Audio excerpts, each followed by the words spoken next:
Saudi আরব থেকে doctor Naomi আপু আমাকে বলছেন যে, "দিনার, আশেপাশে হয়তো অনেক মানুষ ভালো নয়। আমরা এবার রমজানে চেষ্টা করতে চাই কিছু মানুষকে ভালো রাখতে, কিছু পরিবারের মুখে হাসি ফোটাতে।" যখন থেকে আপুর সাথে মিশি, আপু আমাকে ইন্সপায়ার করেই আসছেন। সেই উত্তরায় যখন মাইলস্টোনে পড়তাম, তখন থেকে আপু বলেন যে, "দিনার, আমরা যতটুকু সামর্থ্যে আছে ভাই, আমরা কিন্তু মানুষের পাশে দাঁড়াবোই দাঁড়াবো।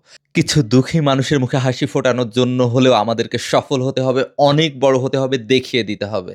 আমরাও পারি। আমরা চাইলেই মানুষের মুখে হাসি ফোটাতে পারি। আপু আপনি দেশের বাইরে থেকেও মানুষের সেবা করছেন, চিকিৎসা সেবায় নিবেদিত প্রাণ হয়ে কাজ করছেন।